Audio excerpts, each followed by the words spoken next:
China $80 billion खर्च करता है एजुकेशन पर और भारत सिर्फ 12। क्यों?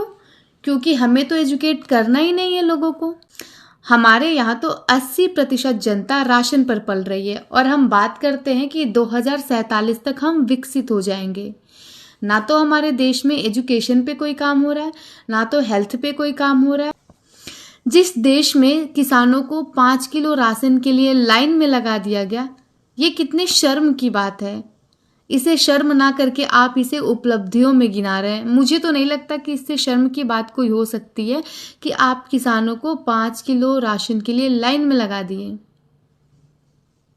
वास्तव में आपका मानसिक रूप से हत्या कर दिया गया है और हम सिर्फ जीवित रहने को ही विकास समझ लिए हैं। जो हमारे सांसद रवि किशन जी हैं, उनको सही मुद्दों पे नहीं बात करना है, उनको समोसे के साइज पे बात करना है, जिसका कोई अर्थ ही नहीं निकलता, जिसका कोई मतलब ही नहीं है, उस पे ये लोग चर्चा करते हैं। भाई, मैं तो अपने देश के सभी युवाओं से बोलूँगी कि अगर आप चपरासी के लिए फॉर्म भर सकते हो, दरोगा के लिए फॉर्म भर सकते हो, सिपाही के लिए फॉर्म भर सकते हो, तो मैं सबसे यही बोलूँगी कि आप विधायक के लिए भी फॉर्म भरो। जब 10,000 20,000 लोग विधायक के लिए फॉर्म भरेंगे, तब जाके इन लोगों का दिमाग खुलेगा। आप खुद सोच करके देखो कि एक छोटा सा जिला चलाने के लिए आपको आईएएस का एग्जाम क्लियर करना पड़ता है और देश चलाने के लिए कौन सा एग्जाम क्लियर करना पड़ता है? ये वही भारत है जहां पर बाइक पे 2 से ज्यादा लोगों के बैठ जाने पर, 3 लोगों के बैठ जाने पर चालान काट दिया जाता है, जुर्माना लगता है। लेकिन वहीं बसों में, ट्रेन सीटों से दोगुने इंसानों की तरह नहीं बल्कि भूसे की तरह ठूस दिया जाता है। तो वहां पर ना कोई नियम दिखता है, ना कोई जुर्माना दिखता है। आखिर क्यों? क्योंकि बाइक पर बैठा आम आदमी नुकसान है और वहीं बस और ट्रेन में बैठा इंसान आपके कमाई का जरिया बन जाता है। हमारे देश में कानून सुरक्षा के हिसाब से नहीं बल्कि सुविधा के हिसाब से चलता है। जहां पर सरकार को घाटा दिखता है वहां पर कानून सख्त है और जहां पर सरकार को मुनाफा दिखता है वहां पर इंसानों की जान भी आंकड़ों में बदल जाती है। सवाल ये नहीं है कि नियम है कि नहीं है, सवाल ये है कि नियम किसके लिए है, आम आदमी के लिए है या फिर सिस्टम के कमाई के लिए। ये हमको और आपको सबको सोचना पड़ेगा।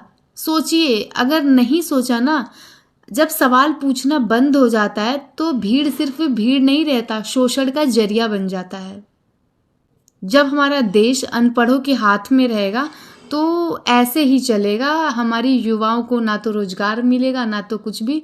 हमें सिर्फ धर्म के नाम पर भटकाया जा रहा है। क्या धर्म पहले नहीं था? क्या लोग पूजा पाठ पहले नहीं करते थे? पर ये क्या कि उसको इतना उलझाए रखो इन सब चीज़ों में कि इंसान आगे का कुछ सोचे ही मत। इसी में धर्म के नाम पर, हिंदू मुस्लिम के नाम में रह जाए, आपस में हर टाइम लड़ता भिड़ता ही रह जाए, आगे का कुछ सोचे ही मत। आप कैसे बात कर सकते हो कि 2047 में विकसित भारत होगा? हमें क्या पता, हम कैसे मान लें? 2047 तक तो कुछ लोग मर चुके रहेंगे, कुछ लोग भूल गए रहेंगे, हम कैसे मान लें? आप अभी करके दिखाओ।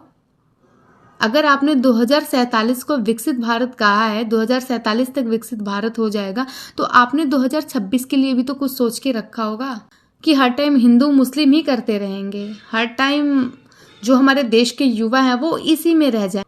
ना तो भाजपा हमें खाने को देगी, ना तो कांग्रेस हमें खाने को देगी, कोई भी नहीं देगा। ठीक, यहाँ पर पीएचडी किए हुए बच्चे बेरोजगार बैठे हुए हैं, इंजीनियरिंग किए हुए बच्चे बेरोजगार बैठे हैं और जो अनपढ़ हैं वो देश का शासन चला रहे हैं। देश की जो सत्ता है वो अनपढ़ों के हाथ में सौंपी गई है।